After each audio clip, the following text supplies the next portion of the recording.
What is up, K-Corner? How are we doing today? Welcome back, everyone, to the second episode in a few days here. Like I said, we're going to be recapping the NFL draft. Now, something to clarify here, I don't know the full spectrum of the guys drafted in the 7th round with the 300 and whatever pick it was, so most of this content is going to be about the first few rounds and then some big additions, some players that dropped, stuff like that. What teams did trading. The first round was absolutely bananas. I haven't seen a first round like that in a long time where there were that many trades and that many different things going on. But it was a ton of fun. So we're going to, just slowly, simply walk through all of the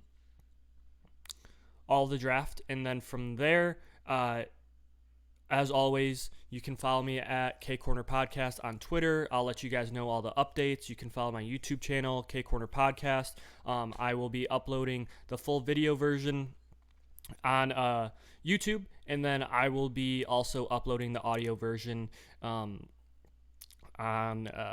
Anchor and everything like I usually do. So let's get dropped over here.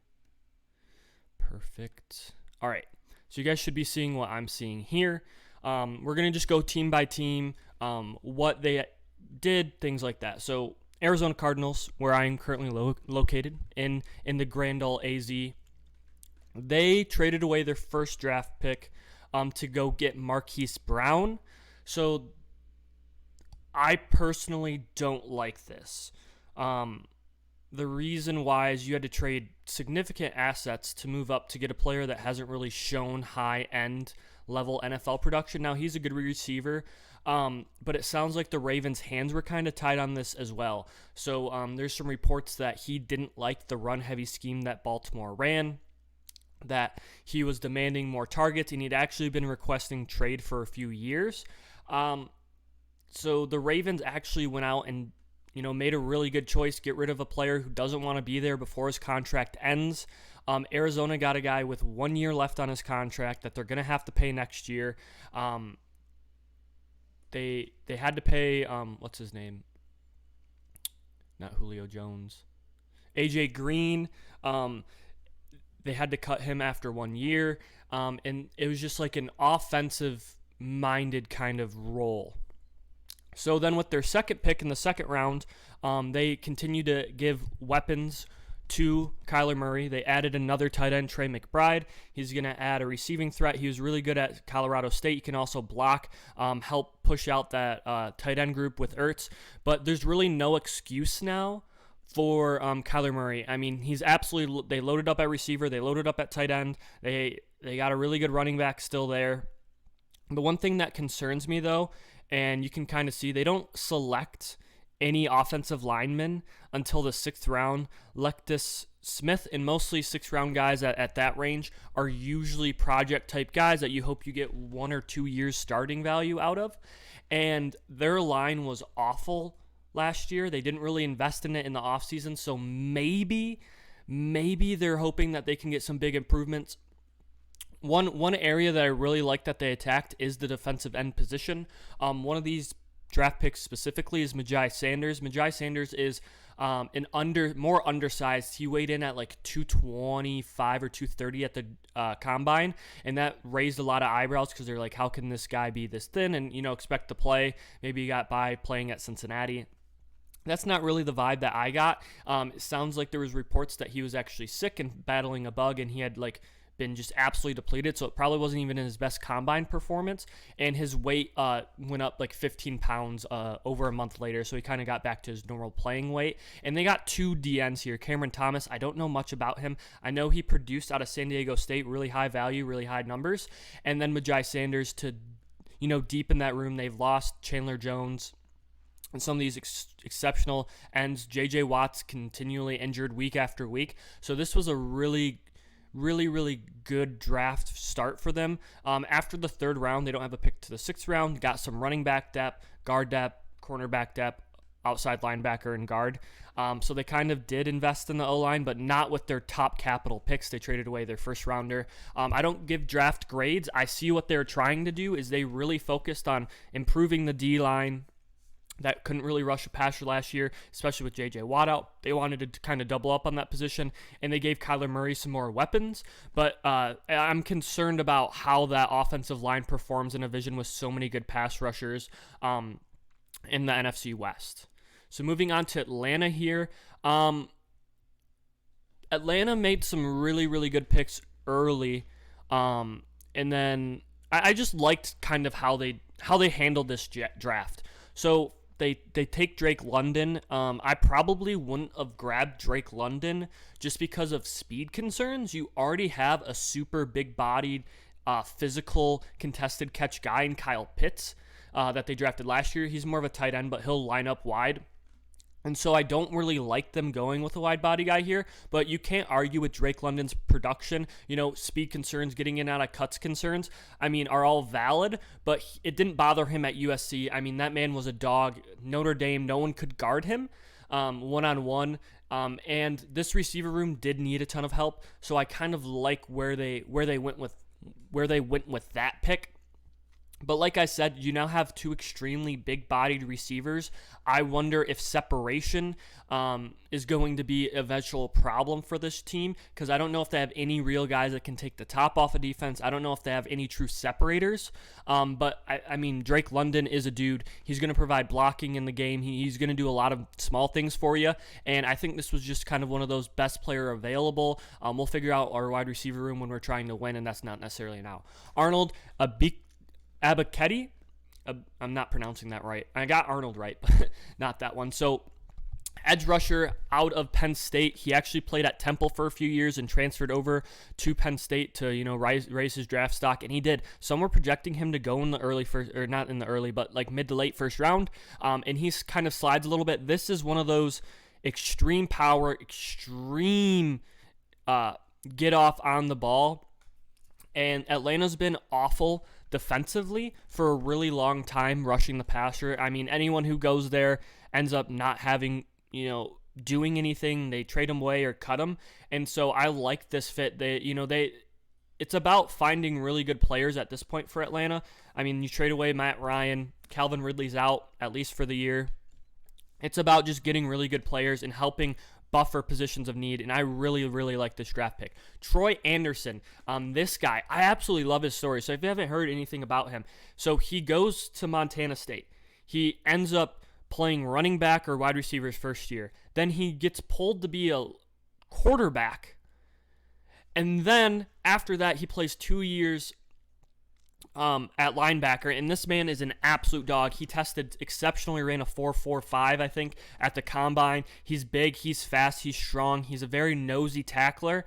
There are some concerns in regards to him finishing plays off, if that makes sense. He doesn't necessarily have the tenacity, and you're playing in like a Montana State, FCS, not FBS Division I. So that is a cause for concern, but the tape doesn't lie, and I haven't seen a ton of tape on this guy, but from what I've seen is he has the fluidity to be more than just like a downhill inside linebacker. He can drop in coverage a little bit and be versatile in the offensive schemes, so really just a great value draft pick. They end up taking Desmond Ritter in the third. I like this. A lot of people talked, he's one of the more pro-ready guys. I didn't see that. I watched 3 or 4 Cincinnati's games this year, and I actually think his accuracy is one of his biggest faults. He needs to clean up his mechanics a lot. He gets out of rhythm and out of timing a lot. If you watch how he plays, he consistently forces in throws. Now, this is also him playing against weaker components, being at that level, and he does also have the quality where he's making big impact throws. I really like them going here. They got Mariota. There's no timetable. You have Drake London, Kyle Pitts. Probably see where you're at the end of this year. Maybe you don't invest in another quarterback in the first round. You go with a offensive tackle or stuff, because that is the one thing that they didn't address in this draft. If you watch their line, it was awful last year. They selected Jalen Mayfield for a Michigan guy in the 3rd round. Last year, he was supposed to play tackle. He gets slid into guard, and he gets mauled the entire time last year. He let up like 9 sacks. Their left tackle was okay. Their center play was inconsistent. Guys got injured, and their right tackle play was really bad. They didn't really address that room at all. Tyler Algiere as a running back is a really good change from their running back room currently. He went in 5th round. Some were projecting him in the 2nd or 3rd round as top 10 running back in the draft class. That's more a positional value. I think the more we kind of look at and see where running backs are being slotted in, like the best running back is going in the 2nd round now. And that kind of cascades an effect where teams can slow play running backs significantly. Like Tyler Algiere is going to be a competitive and balanced player, but the problem is that you can't invest a bunch of draft capital into a guy that's not going to get the bulk of the carries, not going to get the bulk of the playing time because you have Cordero Patterson. But a good switch up. He's a big back. He was a linebacker originally, transitioned to being a running back, and he has the body for it. He can run tackles, and Cordero Patterson is more of the explosion, takes swing passes out of the backfield. Not scat back because of the way he's built. He's a strong, muscular guy. It's not like he can only do that. But this man is a really good changeup, and then they get 2 Georgia guys that add a tight end, another weapon. John Fitzpatrick really blocked for Georgia. They had Brock Bowers, who's absolute freak, probably going to be a first-round tight end when he comes out of the draft in 2 years. But he's a guy that provides blocking, so you can have 2 tight end sets with Kyle Pitts. But anything basically after the 5th round, if you get any high-level production out of these players, you automatically win. So that's also why I'm not focusing on them as much. Baltimore. I think Baltimore had an incredible draft. The reason why is because they didn't reach. They slow played a lot of the draft. They were able to get good players consistently.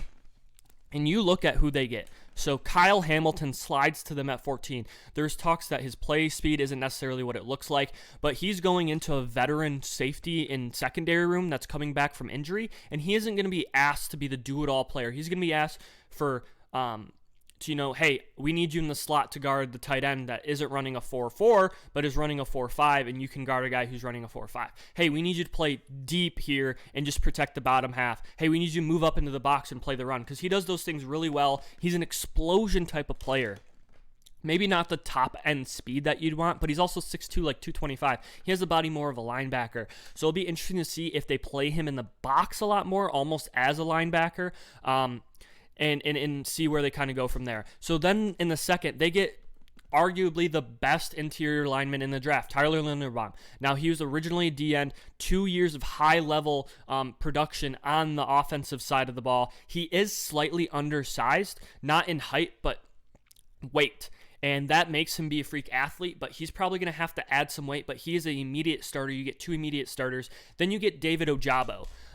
For any of you guys who aren't huge Michigan fans, this guy is an explosion freak, which why when you tear your Achilles and you're an explosive, extremely fast guy, it ends up, hurting you more than probably other people, because if you don't have, the explosion and you take time to come back and maybe you don't have that same first step and you aren't the refined pass rusher that, other guys are, it's going to take some time. So there's reports that he may be able to come back and play this year, which would be absolutely huge. And that's just overall good with how sports medicine Achilles isn't a, career ender anymore.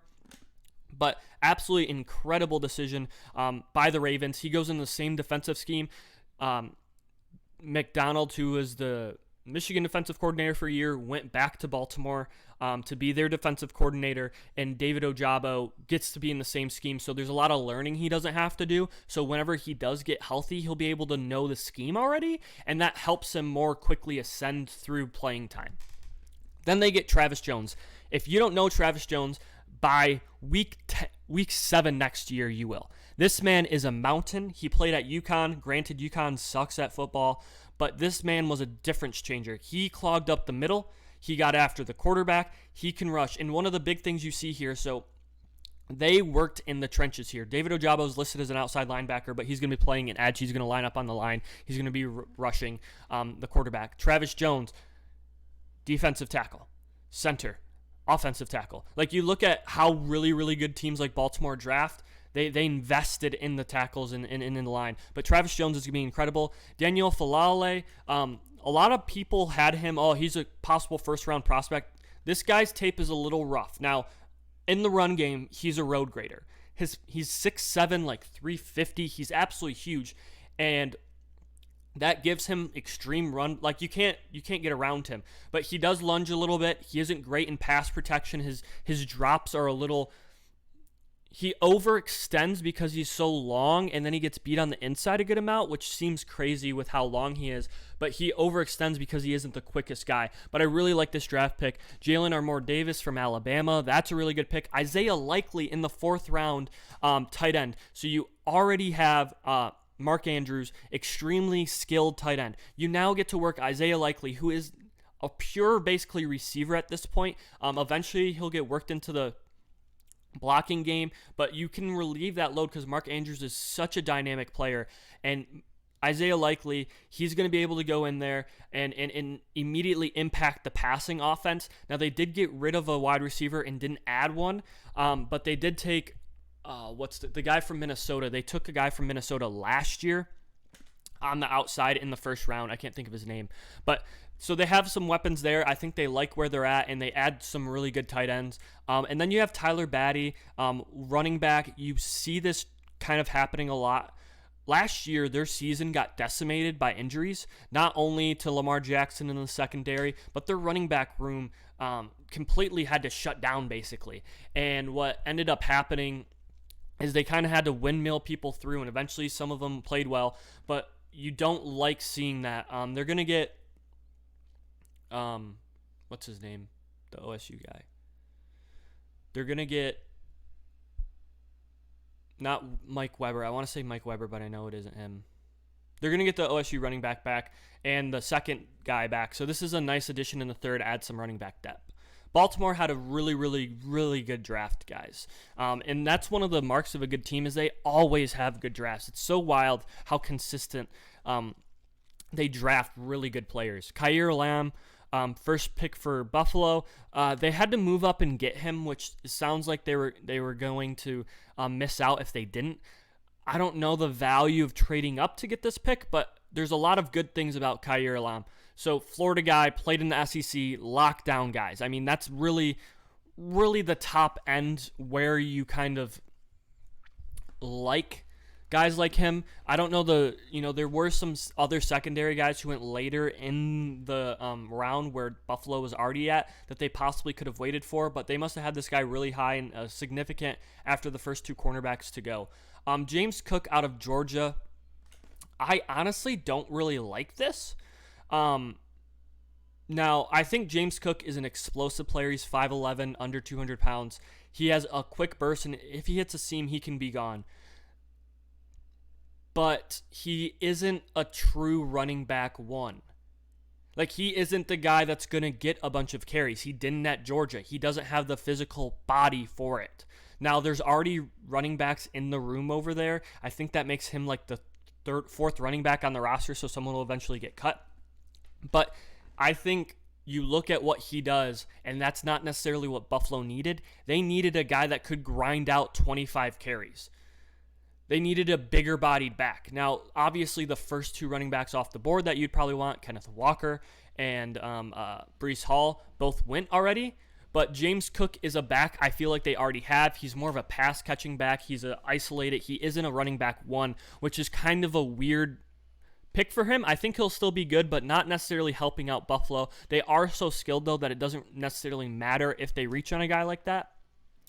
I don't know much about Terrell Bernard. Baylor's defense was incredible, and to be an inside linebacker on that defense. Khalil Shakur is a guy that dropped a little bit more than I probably would have thought. He is a bigger-bodied, 6-foot guy. He kind of, he's going to run more a slot. He needs open releases. He doesn't have the cleanest footwork getting in and out of releases. He doesn't have the top end speed that you would want, but he's going to be a very productive guy, and for them to get him in the 5th round is just absolutely incredible. They add depth first off, and not only that, but this guy has great hands, and he has a run after the catch ability that complements this team, especially when cold weather games. If you can get the ball out quick and let him work, that's really good. Last guy I'm going to talk about is Matt Ariza. So this dude, he's punt god. Like, if you look at him, he's incredibly gifted as a punter. You're battling the winds there. You need a strong punter. You're in that division. Field position is great. I absolutely love it. This guy is one of the one of the better punters. He can also kick for you, which is incredible. I wonder if he'll be used as both or just a backup, basically. Carolina. Now, Carolina had, they didn't have a lot of draft capital. They went and got Sam Darnold last year, gave up a lot of picks for it, and so they were kind of slated in a weird spot. But with the first pick that they had, Ikem Akwanu. I really like this guy. He goes by Ikem Akwanu. This guy grew up in North Carolina, went to NC State, and stays in Carolina. I kind of like that story. It's a feel-good story. But this guy is nothing to play with. He's very skilled. One of the best run blockers in the class. He has some pass working chops to work out. He lunges a little bit and gets off balance a lot. Not a lot, but he gets off balance sometimes. But I'm sure they'll clean that up. I really like this draft pick. They didn't reach for any of the quarterbacks, so I personally like that. And then they get Matt Corral in the 3rd round with the 30th pick. This is a very high-value draft pick. They didn't have to push for Matt Corral. They let Matt Corral come in, basically be like, hey, Sam Darnold's our starter, right? You don't draft a 3rd-round guy to immediately replace your quarterback. It's going to be, hey, Matt Corral's our starter. Sam Darnold's our starter, but if we need help, Matt Corral is going to be waiting in the wings. We drafted him in the 3rd round, and I like that pick. I don't really know much about the rest of these guys. I will say they address positions of need on the linebackers and then they got a guy in the 7th round in the secondary. It'll be interesting to see where this team came out. A few years ago, every single pick was on the defensive side of the ball. If Christian McCaffrey stays healthy, that division is tough, but they were 3-0 when Christian McCaffrey was healthy, and they could, use him in the offense how they wanted to. And then when him going out, and more was put on Sam Darnold's shoulders, that's when things started to fall apart. They also played really bad teams. So I think this is a team that could quietly shock people. Matt Rule is coaching for his job, so he's going to have to be creative and going to have to get things out there, and they just solidified the left side of that offensive line with Icky. Chicago Bears. I don't hate what they're doing, but I don't understand what they're doing. So from a value standpoint, this is a Justin Fields might get shafted type of thing. So Kyler Gordon, I watched him play against Michigan. He's very skilled.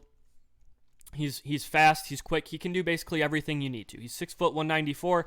Absolutely, love it. And the Bears secondary was awful last year. So they go cornerback. And then in the second pick, they go safety. Right, these are both 2nd-round draft picks, but then they go safety and trade up for him. Now, Jaquan Brisker, or maybe they don't trade up for him, but Jaquan Brisker is a solid guy. He played at Penn State. He has the body you need. He doesn't necessarily have the top-end athletic traits that you see with some of the first-round safeties, but he's very, very skilled. However, they needed to protect their quarterback, and they just lost Khalil Mack, and they don't invest in the D-line or the offensive line until the late 5th round. It just doesn't make much sense to me that you're willing to...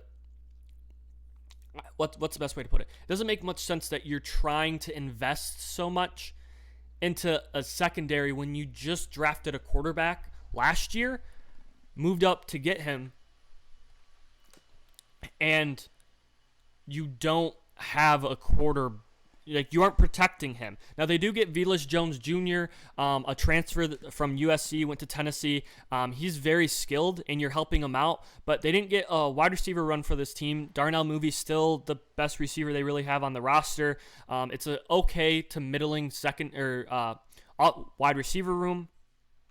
And then they don't get a lineman until they get in the late 5th round with no tackle. They had a bunch of 6th and 7th round picks because of trades and stuff like that, which is okay, but I don't really think they had a great draft. Like I said, I don't do grades, but I don't think that investing in the secondary in this division is important, especially with how all this looks. But the pass rushers that everyone in this division now has, you have Aiden Hutchinson that just got dropped in the division. You have Rashawn Gary. You have Quay Walker, who just got selected. You have I'm trying to think of the Minnesota guys. I can't think of them. Minnesota has 3 or 4 really good edge rushers, and to not fully protect your quarterback doesn't make much sense to me. Cincinnati had a weird draft. They showed they had so much skill last year. I guess you could put it that way. They had so many things figured out that we didn't necessarily know, that they had a awkward route in this draft. So they went and get Dax Hill. So he's listed as a safety. Anyone who knows Michigan, he is not really a safety, right? Now, does he play safety? Can he play safety? Yeah, but he's going to jump between safety and slot cornerback. Added depth there. They got Cam Taylor-Britt. Cam Taylor-Britt's kind of in a similar spot. He can drop down in coverage pretty easily. The reason why it's weird is because these players are super, super similar. Now, they are both secondary players, and they are both a little different, but they play considerably similar roles. And so I don't know if I necessarily like this. They go get Zachary Carter. Don't know much about him in defensive tackle. In the third round, in offensive tackle, add some depth there. In the fourth round, but just kind of a weird off draft. They didn't really go after any of the linebackers, even though they slid. And they didn't invest any more in the internal offensive line, which many argued they definitely could have. Cleveland.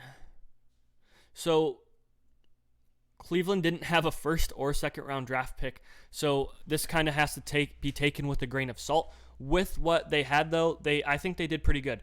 I don't know much about Martin Emerson, but they add secondary depth. You can never have a not. We can read a little bit about him. 6'2", 201, so he's a bigger-bodied guy. Cleveland's really been, I guess, they've been really invested in larger assets at cornerback. They've invested a lot at cornerback the last few years. He doesn't pick off the ball. So this is kind of weird. Is like when you go for third, it's kind of like we hope we hit a home run. But he has really good length. But like you see here, he is a below average time speed. And that shows because he grabs and holds a lot. And he isn't really a ball hawk. So weird pick there. Alex Wright out of UAB. Don't know much about him. David Bell. Now this is a guy I do know. And Perrion Winfrey. This is a guy I know. David Bell is a guy that most people were talking about in the first or second round originally when he was, talked about coming out of the draft. What happened? He ran a super bad 40 time. He ran a really bad 3-cone. He graded out as an awful, awful, awful athlete. Now, what does David Bell do really well? He can run routes. He's a technician. He knows leverages. So you're going to drop, though, if you aren't the athletic separator that you were. You watch what Purdue played against, and you watch his releases. He played on soft zone coverages a lot, where he would just kind of jog out, sit. He is exceptional after the catch, and that is something that this team, Cleveland, needed. He's a bigger body guy, 6 foot. This wide receiver room for Cleveland is bolstering out to be bigger and taller than maybe before, and this is kind of in the same Jarvis Landry, the Jarvis Landry type of scope. So that's why this is so interesting, is because they needed a guy like Jarvis Landry. Jarvis Landry tested as a below-level athlete, but he's a route runner. He could sit down in zones. He had solid hands. That's what David Bell is. Perrion Winfrey is a D tackle for Oklahoma. This man, right, 6'4", 290, and he's not the run stuffer. Like you see here, he's a disruptive run defender. This is kind of the guy that wins because he's strong and powerful in his hands instead of getting pushed back. Like he's gonna shoot gaps. He's gonna hold you with your hands. He's gonna manipulate you more in the run game than a guy that's bigger bodied, that's gonna try and eat up gaps. So I really like that. They get Jerome Ford, Cincinnati running back, former Alabama recruit, in the 5th round. Cleveland runs the ball a million times a game. This is a really good job to, stuff up that run defense. Now we're going to Dallas. Dallas, I don't think they made great picks. I think they made picks that they personally needed. So do I think that they were looking at best player available in this draft? No. Do I think that they were looking at, hey, who do we need and at what positions? Absolutely. They went up and got Jalen Tolbert. So he's one of the fast players. He's ran an incredibly smooth 40 time. He had decent numbers at Southern Alabama. He led the FBS in both catches and yards. 1,100 yards on passes thrown, 20-plus yards on the field from 2020 to 2021. So he's a deep threat. Now, you already have CeeDee Lamb. I think they have Michael Gallup, and they also got a guy. So you kind of take a leap here at this wide receiver, but I thought there was possibly other guys on the board that fit their scheme well.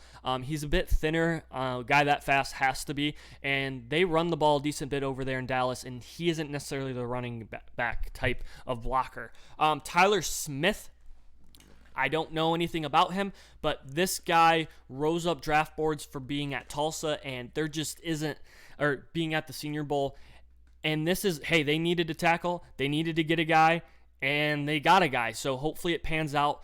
Dallas has been incredible drafting linemen, so I kind of, I get why they're doing that, but it just seems like they could have traded back if they were going to go after a guy like Tyler Smith. They could have even drafted one of the available wide receivers or gone like a linebacker there. So one of the guys that I really like, Jake Ferguson, is a tight end out of Wisconsin. They had to franchise tag their tight end this year. So they're going to have a backup tight end that was drafted in the 4th round. He's more of a blocker, but they have depth behind him. Moving on to Denver.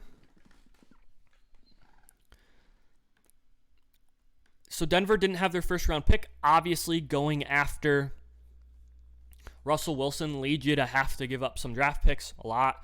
But I think that them going after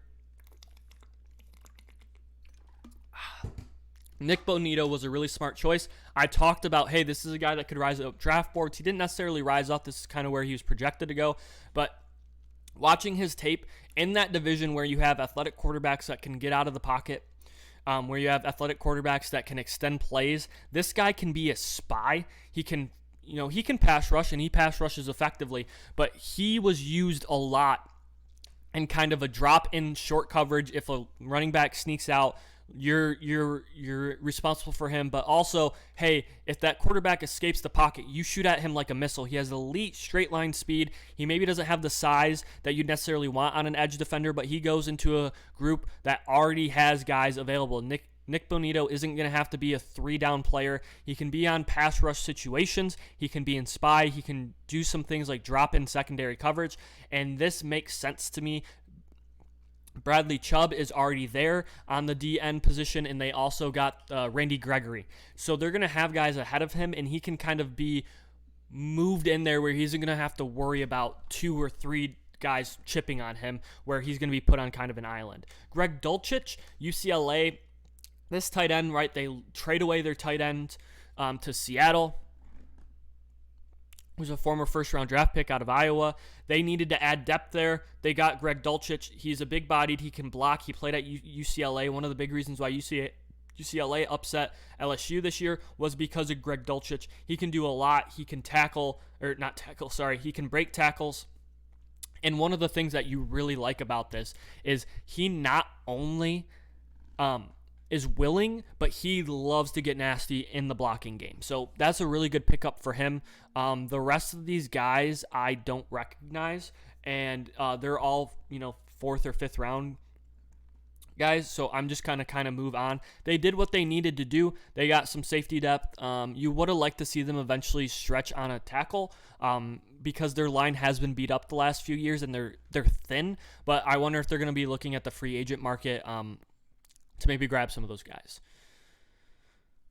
So the Lions, I'm going to be partially biased here. I really liked where they went in this draft. Aiden Hutchinson falling to them was a gift. I think if Hutchinson went 1, they're 100% on Thibodeau. I honestly kind of wanted Thibodeau. He has some personality and some quirks, but I thought that would resonate with a guy like Dan Campbell. But it just made too much sense. A guy who grew up in Michigan, that went to Michigan, getting drafted by Detroit. He grew up 20 minutes from the field. So just absolutely makes sense for Aiden Hutchinson, or maybe 20 miles. But it makes sense for Aiden Hutchinson to go here. And then the big shock of the draft is them trading up to get Jameson Williams. They actually won that trade, so they jumped 20 spots. They went from 32 to 12. They pick swapped 32 and 12. They gave up 34 and 66 and got 46. So they moved up 20 on both of their draft picks. It was a really, really smart draft. They actually, if you look at the value of what what players you get, they won. And it was with an in-division opponent, which is obviously super important because Minnesota sucks. So they went back to Josh Paschall here in the second round. The reason why this is a good thing, you're going to be like, they already got, do they not believe in Hutchinson? So you can look at his profile. He's 6'3", 268. He's a bit heftier. He's strong. He's tenacious. And he can move inside and outside. So he's not going to be solely put on the outside as an edge rusher. There's going to be fronts where you can manipulate it, and the defensive coordinator loves being able to do that. There's going to be a ton of bodies flowing in there, and now the end group is officially a position of strength on paper. Obviously, we'll have to see how they play out, but this gives guys coming off of injury, it gives people ability to make mistakes, come in and out, and stay fresh. It'll be interesting to see how this group develops. There are also guys coming off of contract next year, so they'll have 2 guys locked down for the next 4 years at the least amount. Kirby Joseph, Illinois had a really, really old team this year, and they still sucked, but Kirby Joseph was one of the bright spots. This safety unit for the Lions was really bad. You probably wanted to see them go with a cornerback here eventually, but they went safety, which is good. This Lions team needs to get more, what's the best way to put it? They need to get more aggressive in that secondary. He just looked good last year. He had 5 interceptions and 3 forced fumbles. He knew how to get after the ball. Him playing at Illinois and having not elite level athletic upside kind of limited him. But I absolutely love this pick. The Lions got better here. We can look. James Mitchell, they needed tight end depth. Getting a tight end in the 5th round kind of sucks. But you can always swing at a tight end next year, but they just needed someone. And James Mitchell, I don't know much about him, but this is just hey, we need to get tight ends into the room. James Houston is a guy that fell down some boards. Outside linebackers obviously fell all weekend. The Lions needed linebacking help. They have a capable room, and so in the 6th round, if either of these 2 guys hit or they're any good, that would be huge. Green Bay. Now, a lot of people are crapping on what Green Bay did, which is completely fair because Green Bay has a track record of not investing in the skill positions except when they already have a Hall of Fame quarterback. Now, because of the salary demands of our guy Aaron Rodgers, they had to thin some things, and they couldn't keep both of their linebackers and stuff like that. Now, they went with Quay Walker and Devontae Wyatt. I like Quay Walker's athleticism, and I like his upside, but they had a really weird approach to this draft. They went front 7 help. Their secondary is really good. I think their secondary is really, really good, but they chose to make this defense lights out. I think they're going to have one of the best defenses in the NFL. I mean, this front 7 got better. This front 7 got more athletic. This front 7 added really, really malleable guys that can move inside, outside, that can disrupt things back to back to back. Now, that being said, they didn't help out on the side of the ball that they really needed the most. I mean, we all agreed, hey, their defense is going to be really good. And now they just made it exceptional instead of really going at wide receivers. Now, they did invest later. Christian Watson is a prototypical Wisconsin Green Bay Packers. He's big, he's tall, he's strong, he's fast. Now, there are concerns. He's going to be expected to be a number 1 wide receiver in that room. They don't have a number 1. And when a guy who played at a smaller school, who doesn't necessarily have the high-level 1,000 yard seasons, is going to be asked to do a lot. And he's going to be asked to do it on Aaron Rodgers' time clock, who expects a lot out of his receivers, especially with Devontae Adams. They had signals and things where Adams would run 3 different, he had 3 routes available to him, and Aaron would just be like, yup, this makes sense, and then throw it to him. It's going to be interesting to see who falls out of this and who rises up this draft room, but Green Bay always does an exceptional job. Sean Rhine, UCLA guard, they needed help on that offensive line, and then they got Romeo Dubes, another big, strong, fast guy. Now, he's a guy who had some really, really good seasons at Nevada, playing alongside Carson Strong. he is going to be a guy that adds depth. This receiver room is going to come in with two guys that are going to – Randall Cobb's probably going to stick, but he's not really the guy that he used to be. And then you get Christian Watson will probably be expected, but Marquez Valdez-Scantling. Like, you don't have guys, but they don't have a full receiver room yet that's been stapled out. It'll be interesting to see through training camp and OTAs and stuff like that where these guys end up. Kingsley Egbanier, outside linebacker. This guy is, I thought he was going to go a lot quicker. He's 6'4", 258. He doesn't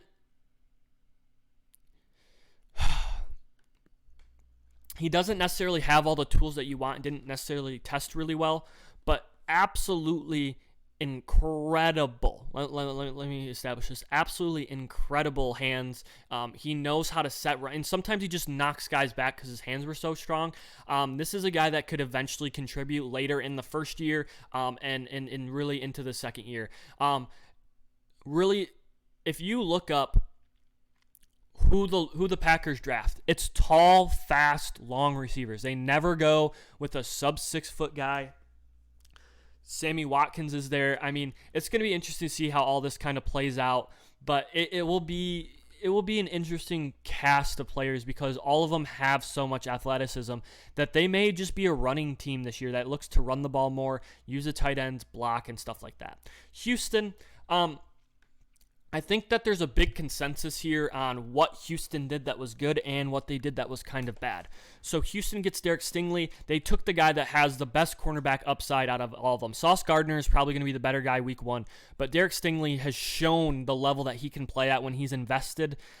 It's concerning for him going to a team like Houston who's bad. He didn't show that he was invested when he was on a bad and losing team and injuries kind of plagued him. So hopefully he can get invested. Hopefully he can stay focused because when he's at his best, he is the best cornerback.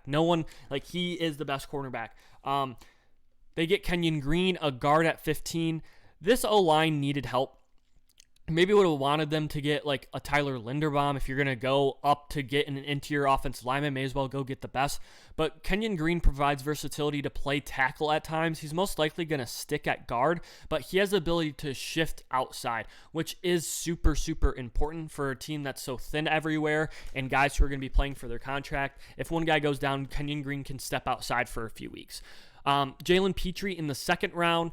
This is a guy who's similar to Daxton Hill. He can play cornerback. He can play deep safety.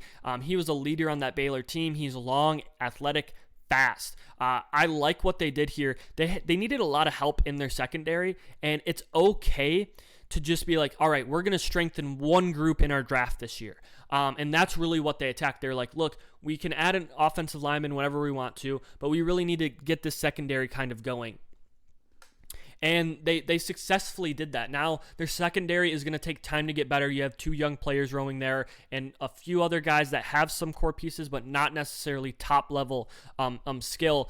You're going to have a position group that by week 6 or 7 is going to be the better part of this team. Now, they didn't necessarily go after edge in this draft, which is they haven't had a pass rush since J.J. Watt left, and I mean since he's been fully healthy, but that's okay. They get John Mechie. This is a guy that I personally absolutely love. I'm happy they went up and got him here. Their wide receiver room is now decently filled out. They have Nico Collins, a big body, long athletic receiver. They have John Mechie, who's a separator. He doesn't have the long athletic speed that you want. He isn't the take your top off your defense, but they already have that in Houston. Houston's going to have a really nice wide receiver core for David Mills to throw to, and this offense should be okay now. They get Christian Harris, interior linebacker. That's really good. You like what you saw at him at Alabama. He's a leader. Damon Pierce.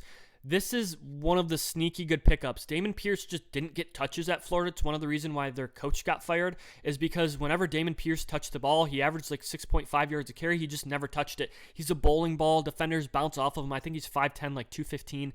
That's a guy that's, hey, we can hand the ball off to him. They also have Mac from Indianapolis. So they kind of rounded out some positions. Hopefully some of these guys hit. Obviously, when you have a draft, not everyone's going to hit, but I like what Houston did here. They didn't necessarily reach. They didn't get desperate. They didn't go after a quarterback. Hey, we need to trust David Mills. He was our first player drafted last year, and guess what? If he doesn't turn out to be good, we can always move on. Indianapolis Colts. Now, interesting pick to say the least. They went with Alec Pierce. Alec Pierce he might be a guy who was circumstances of playing at a place like Cincinnati. A lot of people are like, oh, he didn't have any numbers. He didn't represent this much. Like, if you watch Cincinnati's offense, it was intended to be a run-first offense, firstly. And not only that, but Alec Pierce would win. Desmond Ritter would overthrow him a lot. I think a lot of people think, oh, Desmond Ritter, he was a top quarterback. And there's a reason why he went later than most expected. And this offense was get the ball out quick into many targets. Alec Pierce isn't the guy that I would have chosen here, but there's some athletic upside. He tested really, really well. And then you go and get a guy like Jelani Woods, tight end, athletic freak, tested really well. Then you go and get Bernard Raymond, offensive tackle. He's a little grabby, not a long time into football, probably going to be a developmental guy, but athletic freak, tested really well. You get Nick Cross from Maryland. You help that secondary. The first 3 picks were in the offense. You need to make this offense better. You need to have Matt Ryan go. But this Alec Pierce pick and not trading up or looking at they may go pick up another wide receiver in the free agency. OBJ is still available. Jarvis Landry is still available. Julio Jones is still available. There's some real winners that you can go and attack on this group. They're 5th and 6th picks. I don't really know a lot about them. Jacksonville. I think Jacksonville had a bad draft. Bad. Just the things that they didn't make sense. First off, they take Trayvon Walker. Why? High athletic upside. I talked about this pre-draft. They might use him to be slide inside, so they have him as basically a D tackle on rushing downs to stunt a lot. They can kick him outside during early downs because he is such a terrific run defender. But they trade up to get Devin Lloyd, linebacker, who is skilled, but I don't know if you should have necessarily traded up to go and get him. It seems like the linebackers were going to fall. Devin Lloyd did run a slow 40 and didn't necessarily have what we were looking for, and what the game film didn't kind of look that way, but Jacksonville really liked him. You get a center, you help your offensive line. Good pick there from Kentucky, Luke Forner.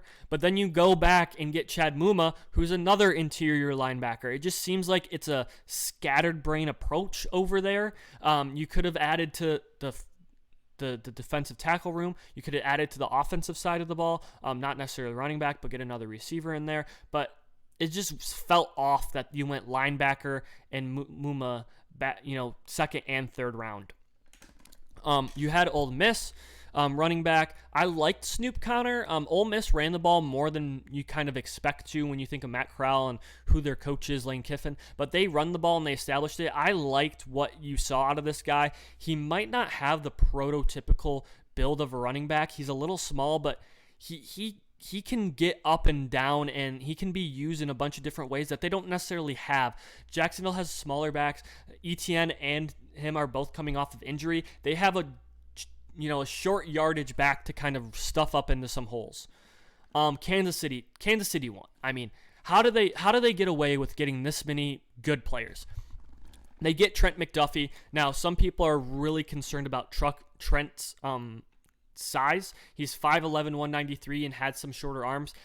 I don't really think it matters that much, but they got stronger on the cornerback room. They lost a cornerback. They lost secondary guys. They got a cornerback. They got secondary guys. Then they get George Karlaftis. This is a guy that was projected at around 10, a few weeks ago. He's got powerful hands. He doesn't have the athletic kind of exposure that you're looking for to bend around the edge, but he's got strong hands. He's a run stuffer.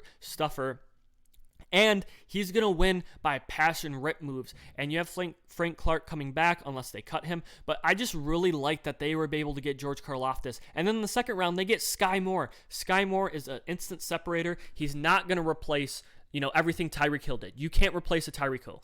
You have some pieces and depth pieces around there. They didn't really. They got Juju Smith-Schuster. They got Equanimeous St. Brown, I think, or they picked up one of the Green Bay receivers. I can't think of who it was.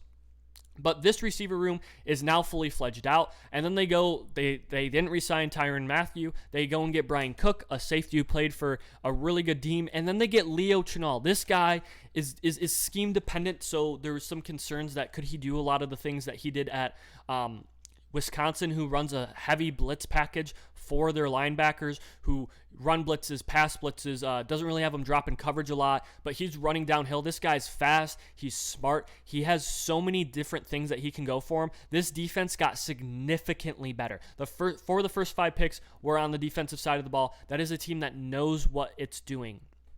They get a backup running back, Isaiah Pacheco. That's a pretty smart move, and they add offensive guard and secondary depth. Kansas City drafted extremely well. Everyone can talk about, hey, Tyrann Mathieu, that they got fleeced or whatever. Look, if this is the results of it, is they're able to draft this consistently over the next 2 years, that these guys turn into 4 or 5 guys, 2 of them are Pro Bowlers, that is difference making. I can't believe Leo Chenal fell that far. He must have been looking very different on everyone's boards. LAC.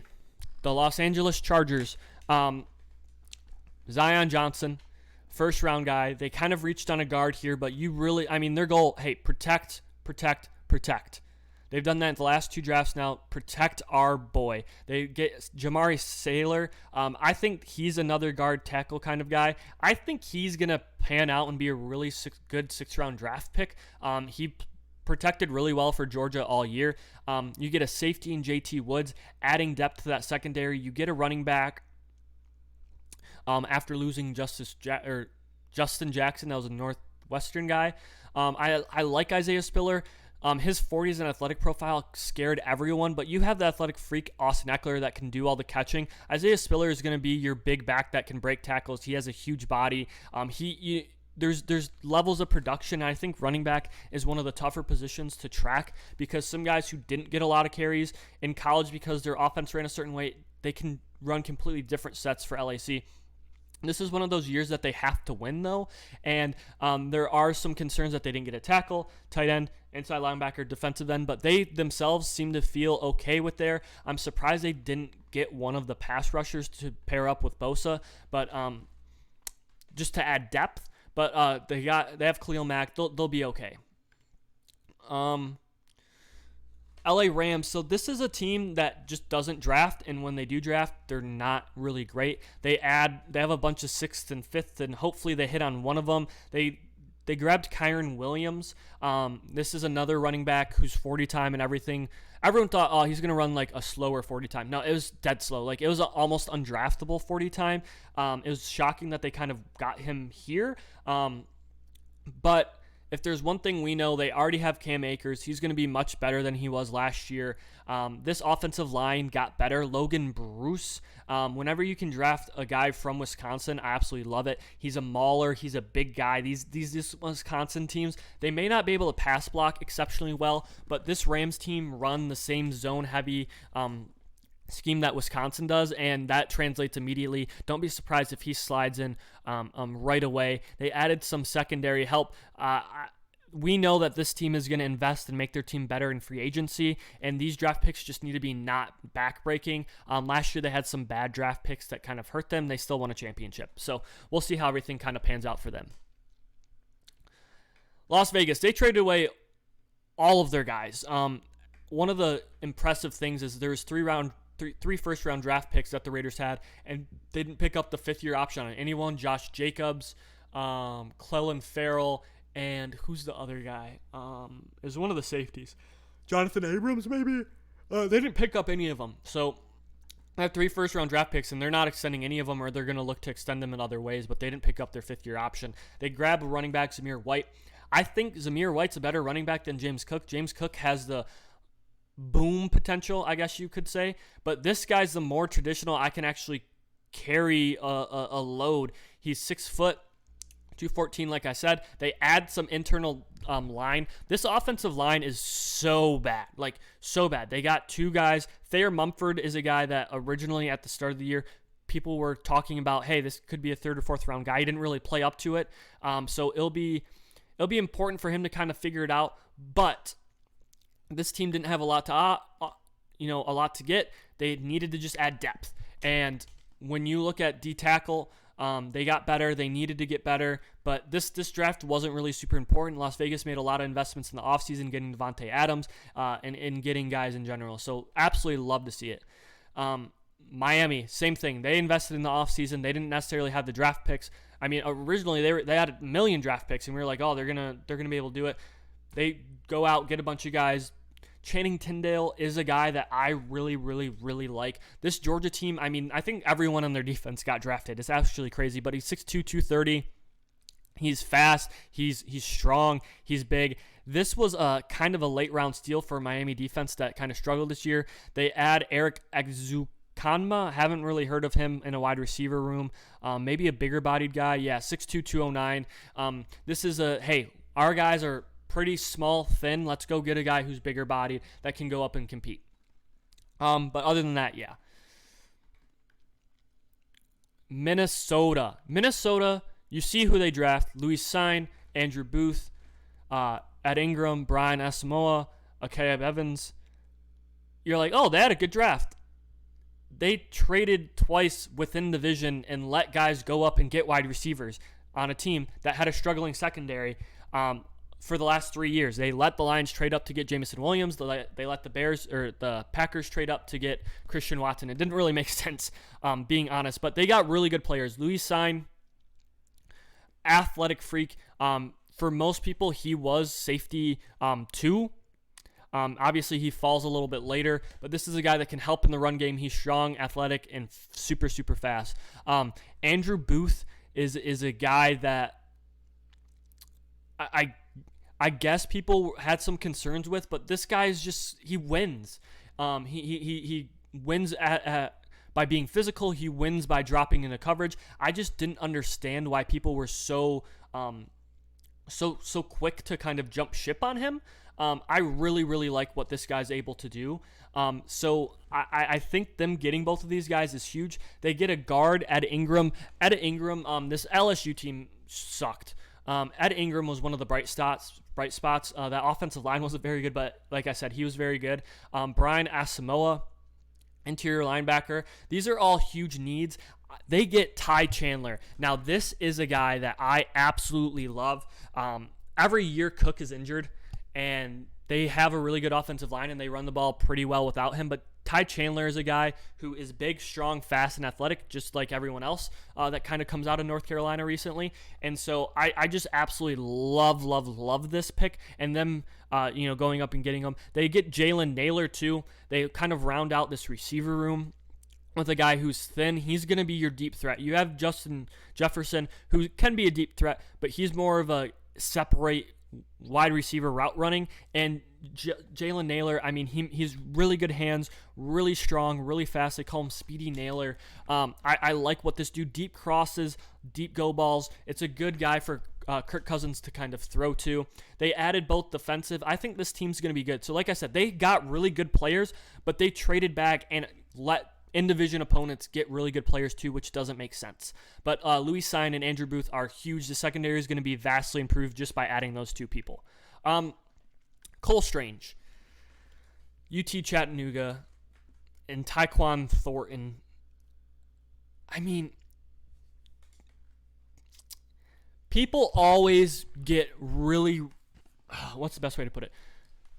People always judge when New England reaches on draft picks, and New England is always right.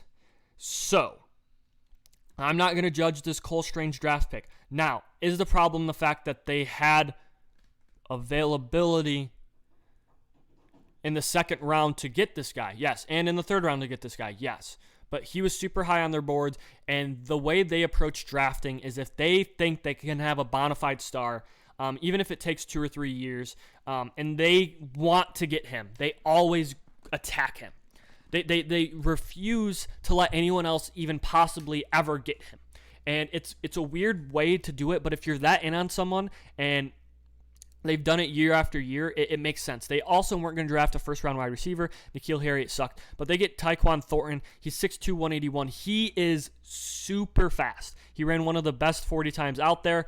The only problem is of how thin and rail thin he is, and Mac Jones isn't a guy that necessarily has the arm power to push the ball down the field that you'd use Taekwon Thornton in. He needs to add weight, buffer his frame, because he does catch a lot of things, but it'll be interesting to see how they use him in this offense. And it's also surprising that they didn't go and get one of the receivers from Alabama that Mac Jones played with, like a John Mechie. Marcus Jones out of Houston. This was a really good pickup. They needed to add secondary. They let J.C. Jackson go to the Chargers, whoever it was.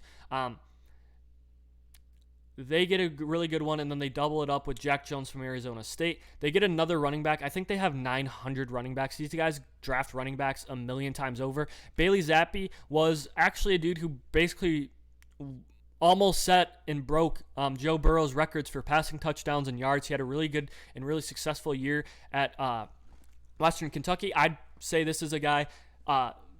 New England's been really good at getting fourth-round draft picks, developing guys in the background in the quarterback's room, and then eventually trading those for really good assets. So I trust them on Bailey Zappi.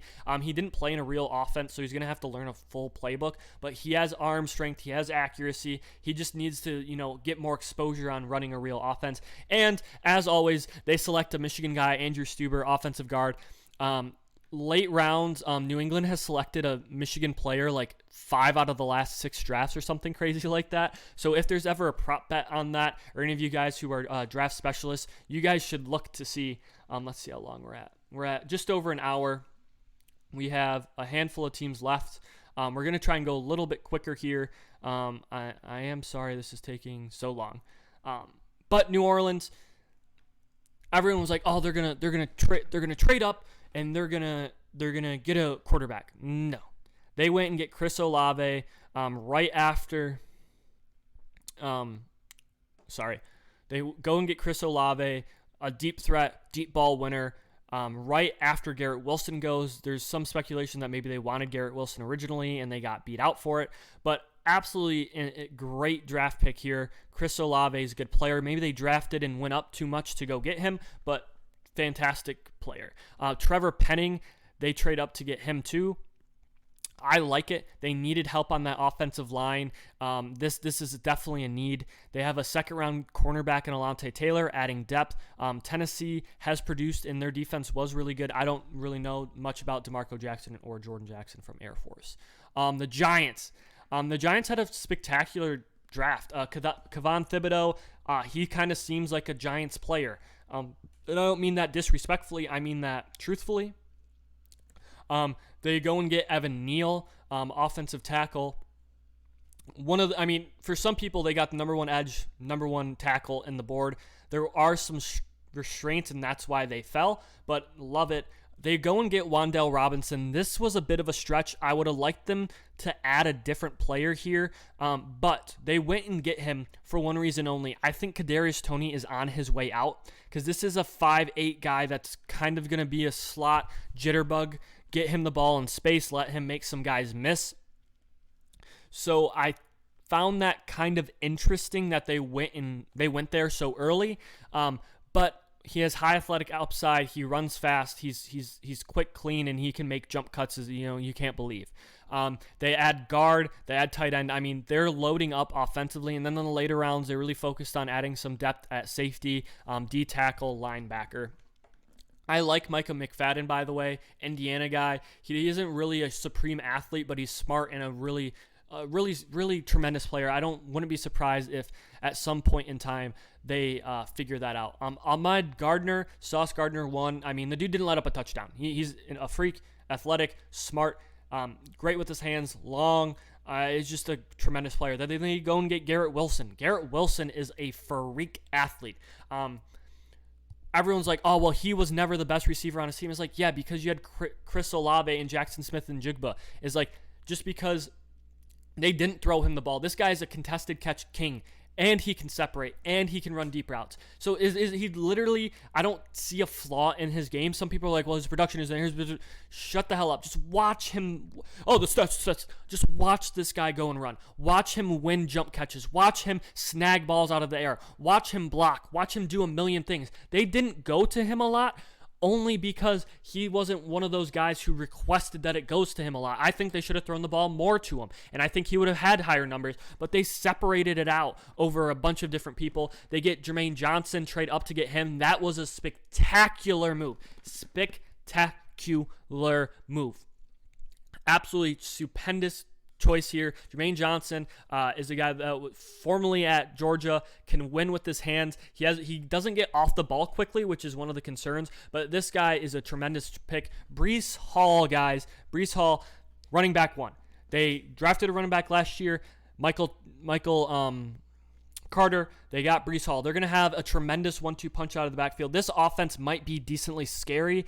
Jeremy Ruckert, I like Ohio State guys. Like, I generally don't. But if you're a tight end recruit, I would refuse to go to the University of Ohio State. Now, everyone's like, well, they got a guy drafted in the 3rd round. Yes, but dude, you don't understand. This guy didn't get any catches because their wide receiver room's so good. Jeremy Ruckert doesn't get to catch the ball, and all of the tight ends always go to the league and are impactful and good, but they always get later. Like, they lose millions because of Ohio State's philosophy that you're basically just a run blocker. You really don't catch passes.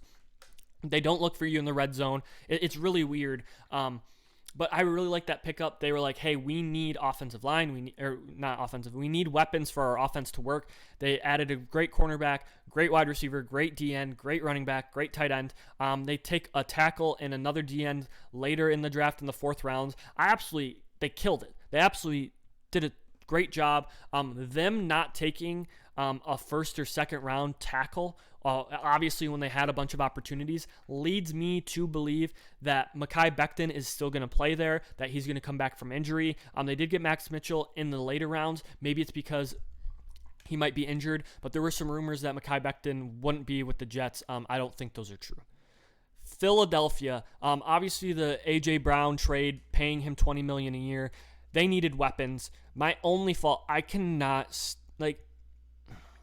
Jalen Hurts is a likable quarterback, but this guy doesn't have the arm talent to take a wide receiver room. Now, they have all of the weapons in the world now. There's no excuses why they shouldn't be absolutely stupendous.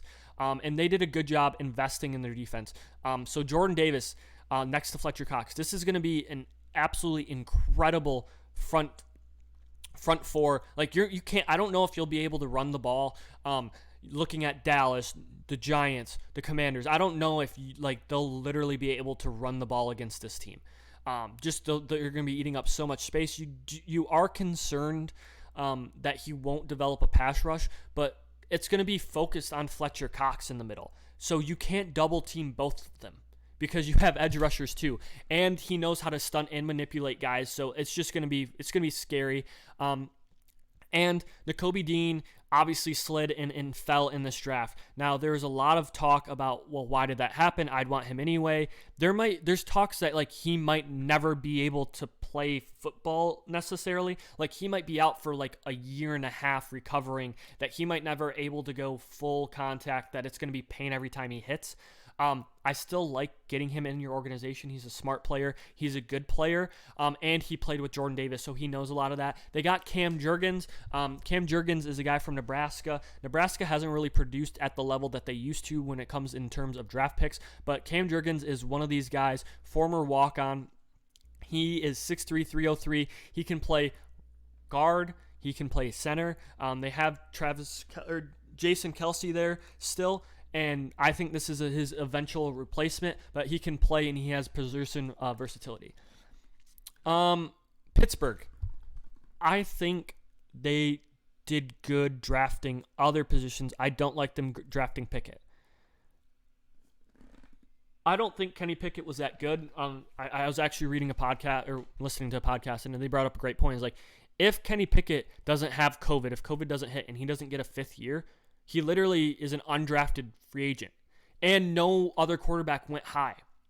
And you could have got the same guy at 20 in the next round or in the 3rd round. He probably still would have been there. So bit of a reach.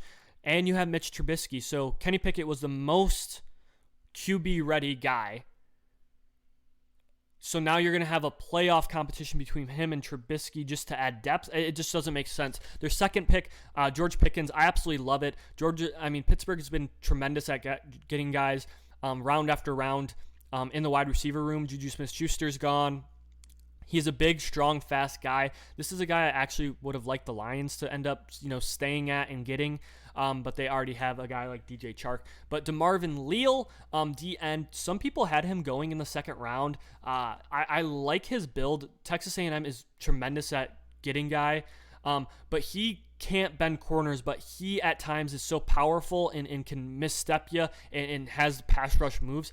And he's 6'4", 283. He has the physical presence to be a strong end and even jump inside at 283.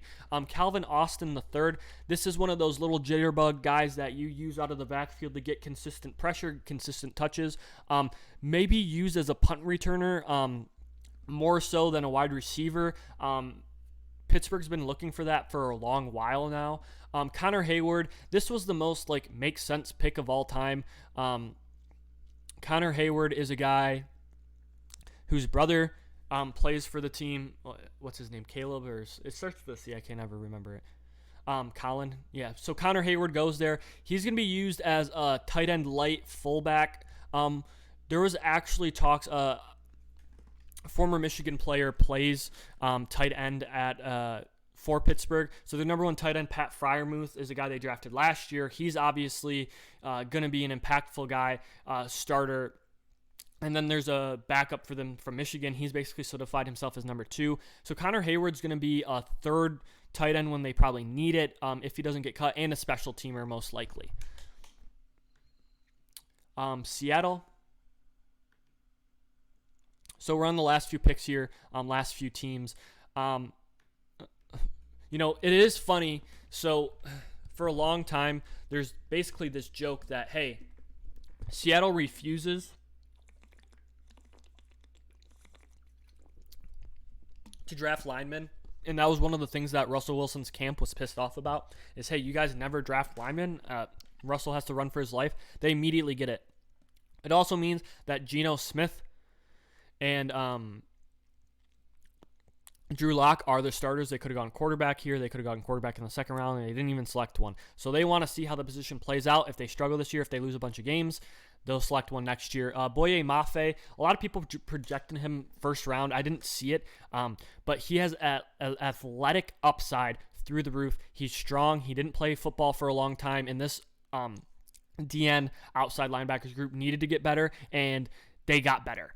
They get Kenneth Walker. I don't like the pick for Seattle. Now, I love Kenneth Walker. All of you guys know I saw him run train on Michigan. I think he's strong, fast, and athletic.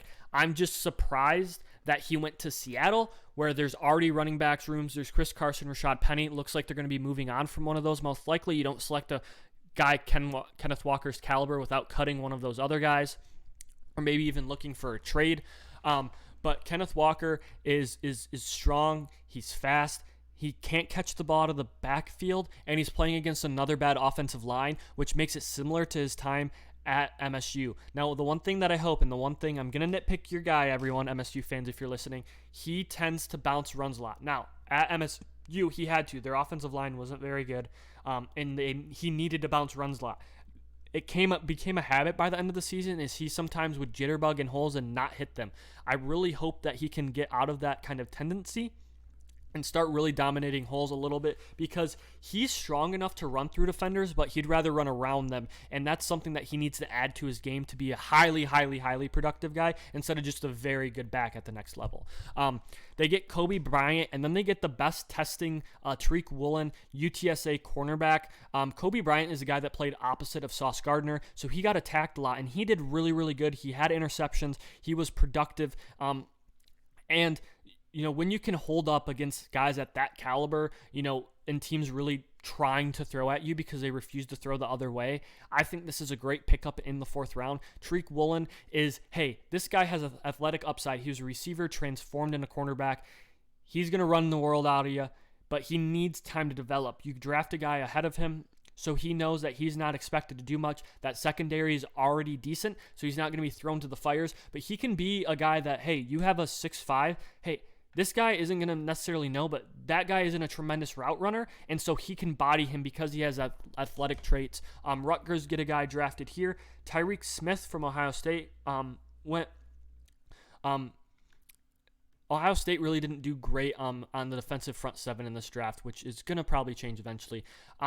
San Francisco, Drake Jackson, he had some off-field issues. He had a bunch of things kind of swirling around him, but he is a great edge to line up on the opposite side of Bosa.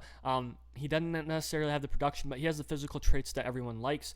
Tyron Davis-Price, I mean, San Francisco has such an efficient, such a smart run game that any running back can run there. They did select Trey Sermon last year. They did have their running back, pop off. He had the best undrafted rookie free agent, so it kind of seems weird that they get him, especially when you could have went wide receiver. But this tells me that they don't want to get rid of Deebo Samuel, and they plan on keeping Deebo Samuel. Danny Gray, SMU. I want to say I know this. Yeah, he's a 6 foot, 187 pounds. He's a shifty guy. There were some really good clips online about him. The rest of the draft kind of for them was 4th and 5th round guys. I mean, obviously when you're that skilled, it doesn't really matter. But they pick up Brock Purdy, Iowa State. I think he was the last guy drafted. Tampa Bay. Now, Tampa Bay has made some weird selections the last 2 years. They traded out of the first round, and then they immediately go DN. They did that last year. They have an aging crew, and not going D-tackle anywhere in this draft makes me believe that they're planning on re-signing Ndamukong Suh, because you have Vita Vea, you could have drafted one, but I feel like they're going to be able to re-sign him, and that's what this kind of indicates, is that the room believes they're going to. Luke Godecki, offensive tackle guy, used to be former tight end. Really like this pick for them. He gives them open ability and gives them, possibilities to play multiple positions. Rachaad White, hey, this is the guy I was talking about. I like this pickup.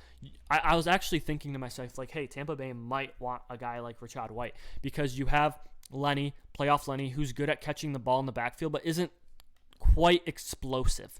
And Rachaad White is a guy that can, pass block. He has a lot of games on him. I think this is a great pickup. And it lets you get younger in that running back room after losing one. Cade Otton, tight end. They needed to add in the tight end room. The guy that out of Alabama, I can't remember his name, but they lost a tight end this year in the offseason. They immediately replaced him. Cade Otton was projected. Some people were like 3rd round. He should be one of the first tight ends. He fell a little bit, but I absolutely love this guy as a player. He can block, he can run, he can pass catch. Jake Kamada, the punter from Georgia. A little early to select a punter, but it is what it is. They finally add cornerback depth. Zion McCollum from Sam Houston. Hopefully he can stick around. There was a lot of injuries last year in this wide receiver room, and I honestly absolutely adore it. Tennessee, trade away A.J. Brown, get Treylon Burks out of it, basically. Very similar players. The one cause of concern I have for this team is they have so much money wrapped up in such a mid-tier quarterback and Ryan Tannehill that it's a cause for concern, truly. They did get Roger McCreary in the 2nd round. You like what the cornerback room looks like now. It's getting a little bit, weighted out. They then go Nicholas Petit-Frere, road grader offensive tackle. He struggled sometimes in pass protection in his sets. Not really with his hand placement. Like when he got his hands on you, he was strong and physical, but he sometimes would underset by a lot and overset by a lot. So really working on his setting, correctly getting there, being in athletic position is important for him. But he's going to be a really good run blocker, and that's what this Tennessee team needs to do. They get younger on the offensive line as well. Malik Willis, obviously, Tannehill. You can't win with Tannehill, personally, in my opinion. I like Tannehill as a person. I think he's a smart guy. I think he's a leader. But this guy just doesn't have the juice that you necessarily need. And I like Malik Willis going here. You're going to have time. You're not going to have to. You're going to go in with a guy like Treylon Burks, so you're going to be able to grow. This receiver room is pretty limited. One of the key notes is Corey Davis, 1st-round wide receiver that Tennessee signed. They didn't renew or extend him. A.J. Brown now, same thing. And they ended up paying Julio Jones so much damn money and then cutting him that he's not even on the team, but they're paying him like $12 million a year not to play for him or something crazy. They get Hassan Haskins in the 4th round. I was like, dude, when Hassan Haskins had the games down the stretch that we all saw, we're like, he has to be a 3rd or 4th round guy. Now, he isn't going to break away, and he doesn't have the top end speed that Derrick Henry has. That's why Derrick Henry was such a skilled running back and, one of the best running backs. But the game plan doesn't have to change when Henry leaves the game now. He can do all the things. He can catch the ball a little bit. He can block a little bit, but he's a downhill runner, one cut, wear you down, and defenses having to face a guy like Hassan Haskins and Derrick Henry all game is tough to watch. He's also an elite special teamer, which is where he'll be used immediately and why he's such valued at the 4th round, where he can go and play immediately. Ikem Akwanu, high-level athlete. He can lick up and down the athletic profile of most people, and I think him at Maryland sometimes he broke a lot of tackles. I think this is a good get. He's a good blocker already. Kyle Phillips at another receiver. This guy's a slot guy. He's bursty and jumpy. I like it a lot. Washington can't get out of their way. Really can't get out of their way. I mean, we could talk about this for 5 hours. It doesn't make sense who they choose. So, first on, they reach for Jahan Datsun, in my opinion. I think they trade up thinking they're going to get someone else, and they get Datsun. Not a great player. A great player. I don't know if he has the skill level to necessarily translate. You already have a wide receiver 1, so getting a guy that can work in the slot a lot, that, works in and out of routes and is reliable for Carson Wentz is good. I think that there was some other players that could have been picked here that give you a better look at what you want. They get Fadarius Mathis. I like him. He's a big D tackle. They needed some extra depth in that front 7. They got killed in the running game last year. But then they get Brian Robinson in the 3rd round. They already have 3 running backs. They paid running backs in the offseason to come back to them, to not leave. And then they go and get one. It'll be interesting to see if they use him for special team purposes, if they use him, because they just already have guys. They don't fulfill the role of a bigger back, but now everyone's going to be like getting 8 carries apiece instead of having a prototypical running back. They end up getting Sam Howell in the 5th round. Really, I mean, I think that's good value for Sam Howell. There's a lot of things Sam Howell has to clean up on his game, but there isn't one thing. You can't question his arm talent. He has an incredibly talented arm. He can throw it a mile. He's pretty darn accurate. He was like 67% accurate. Now, the thing that concerns me is he isn't a pocket passer. He was used as a runner way too much last year. And his offensive line he played behind was awful. But I don't mind the team taking a swing on him in the 5th round. But people were projecting him in the 1st round is crazy. That is going to wrap up basically my coverage of the NFL draft. I thank you guys so much for listening. I think there was a lot of good picks, a lot of fun picks. Some teams got way better. I think the Jets and Giants made out like bandits through most of the draft. I think teams like Pittsburgh made another head-scratching draft choice early. They did Najee Harris last year, and I was like, select the tackle, protect Big Ben, and they just refused to do it. But they're building for the future over there. It'll be fun to see how all of this plays out. The reason, by the way, I just want to come out clean. The reason why I don't give grades and the reason why I don't rank players and I just talk about them individually and I don't say, the team, A+, is we don't know where any of these guys, people are bust all the time. Maybe I'm like, yeah, Jahan Datsun, I'm not as high as him. I was a little confusing why I didn't go somewhere else. And it's like, they've watched more tape than me. Not saying they can't make mistakes, but Jahan Datsun could be really good complementary players and reminds them of who he had when he was in Eagles, that it's a good, reliable, strong-handed, sure-handed receiver, and things like that. And obviously, like these guys in the 4th or 5th round, that's how you add depth to positions. Obviously, the stars come from rounds 1, 2, and 3 usually, and maybe you get some high flyers eventually where like every 10 drafts you get a 5th or 6th rounder that pops off. But what you get is depth pieces and solid pros. Teams are conspired of 56 guys. You need really good players throughout it. And when you miss on draft picks in the 3rd and 4th or 5th round, that's when you get and become teams like the Lions where you just need everything. You become the teams like the Houston Texans where you need help everywhere, that you have no depth. You don't have players that can come in and there isn't a drastic drop-off. And that is the difference. So I thank you guys as always. You're my favorite. This is going everywhere. So you guys have a wonderful Sunday evening watching NBA basketball. I'll probably have a podcast next week to go over the NBA playoffs and just everything in general. So you guys have a wonderful night, and we will see you later.